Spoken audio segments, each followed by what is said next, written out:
looking hook there, and you can see the rotation as it comes right into the Potosi area. Again, this is not impacting St. Louis. Hey guys, we're hot on the key. Hot on the key, thank you. Megan and I have been tracking this for a while, and we have noticed that it's been moving a little bit east-southeast.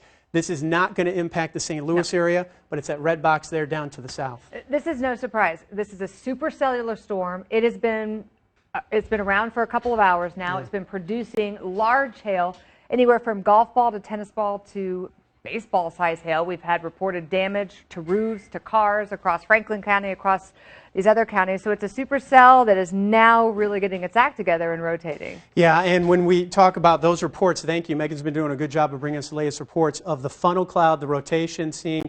That means not only is the storm rotating, but it's tightening its rotation to the point where a funnel cloud and potential tornado could drop literally at any second, and it's right in that Potosi area. So let's get off the big view and zoom in for you and take a look at exactly what's going on with this storm. Again, south of St. Louis. There's that classic look at the hook. Do we have our storm mode Silverado down there, guys, too? I know they were headed to Sullivan to check out some of the hail damage, but I don't want them in the path of the storm, but I want them to be prepared to come down to Potosi. There may be some damage down there. See that bright red spot, too? I'm going to have to take a look at this. I've got the spotter who's there looking to the northwest. He's near the funnel cloud, halfway to the ground, near the intersection of Missouri Highway 8 and County Roads O and U.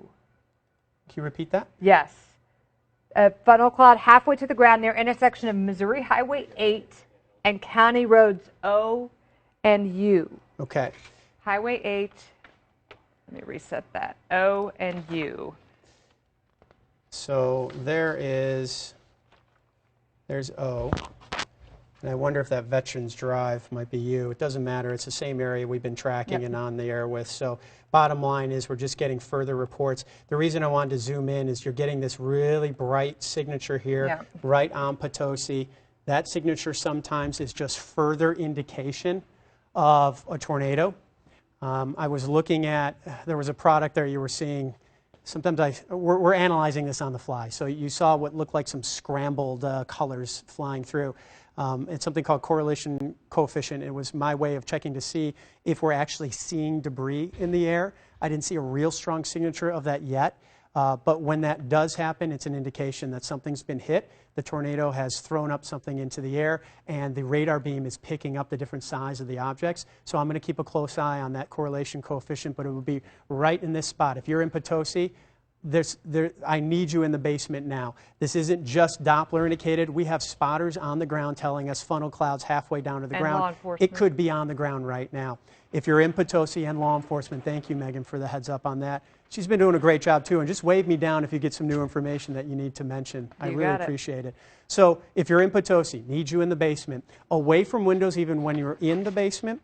And then if you don't have a basement, or maybe you have a walkout basement, try and put yourself in an interior room where you have as many walls between you and the outside. We are live streaming on the KMOV smartphone app. You can take your smartphone, your tablet, down to the basement, and you can watch this coverage, the analysis of the storm, while you're down there. I'll give you the all clear, let you know when it's good to come up. Right now, I need you heading down to the basement, though. If you don't have a smartphone or tablet, you can turn up the volume on your TV, and we'll take you through this. But right now, in between Potosi and Mineral Point, strong indications of a potential tornado. Megan's got some new information. 70-mile-per-hour wind in Potosi now.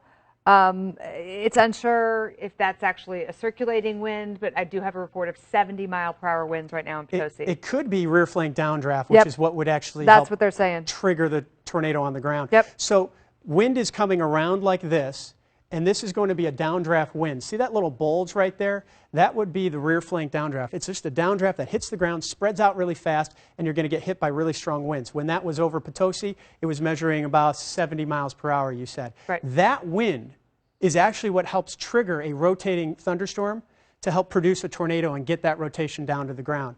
That could be happening right here in Potosi right now and headed across Highway 21 and towards Mineral Point. Megan's tracking that, showing you kind of how that swirl comes around. So you have the inflow notch, you have air coming up into the storm, rotating around the backside, and it's that downdraft, a 70-mile-per-hour downdraft that could wrap around, tighten the rotation, and cause that threat for a tornado right there.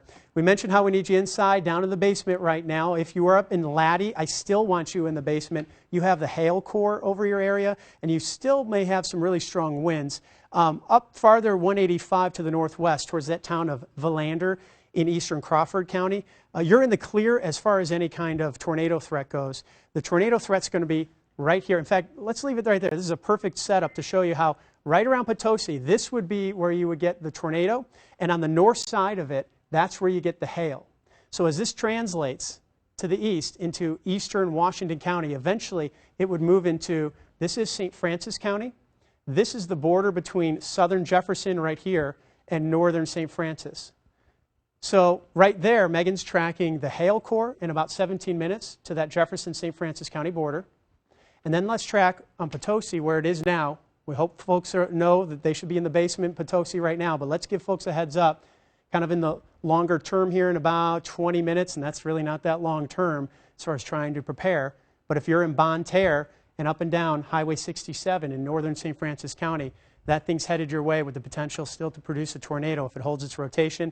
But right now, that's still a really strong signature. Yeah, the spotters are now saying 2 miles east of Potosi, we've got that funnel cloud halfway to the ground. So 2 miles east. So that's good. I mean, that's barely east. Barely east. If you're it's pretty in much town, over Potosi. If you're in town, I still need you in the basement. Yeah. Mineral Point. There's your 2 miles. So Mineral Point. Hopewell. Probably rotation might just miss Hopewell to the north, but you probably have some sirens going off. If you're in Cadet, you have the sirens going off. I'm really trying to pinpoint exact location of this, but I'm going to mention some towns that might be just to the north like Cadet or just to the south like Hopewell, because sometimes these signatures on radar, especially when you're this far away from the radar, you notice the signature, what we're looking at, is actually several thousand feet above the ground.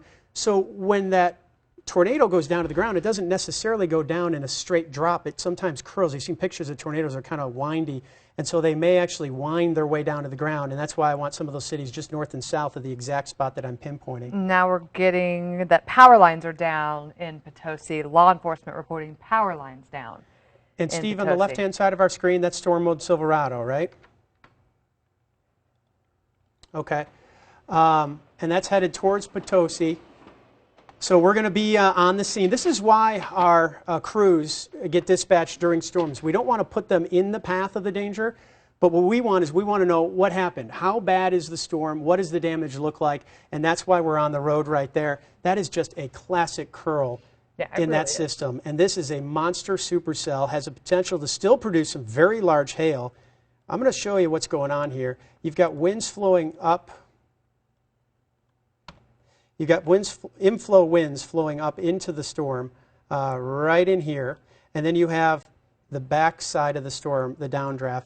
And that is what generates the rotation to create a tornado. You have a rotating storm up aloft, but it's this backside rear flank downdraft that really tightens the rotation. There's Potosi. If there's a tornado, it's probably half a mile, 1 to 2 miles east of town, and Mineral Point is going to be somewhere right about here.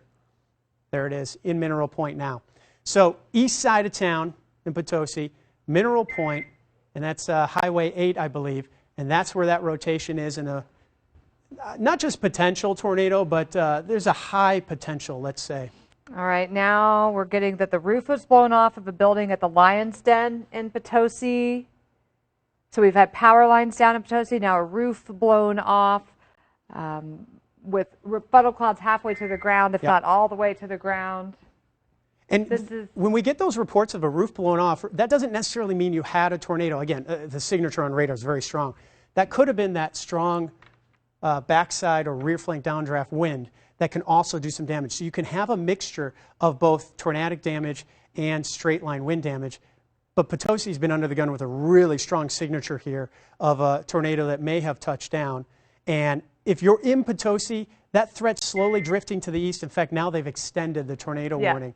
That's So a new one. that would be into, these are some of the cities we've been tracking for you. So if you're in northern St. Francis County and you've been watching us, you have a heads up. You know what's going on. But now you're officially in the tornado warning. It does include Park Hills. It does not include Farmington. It does include Bonne Terre, and that's Highway 67 right through that northern portion of St. Francis County. Notice, too, can we zoom up a little bit to the north? Yep.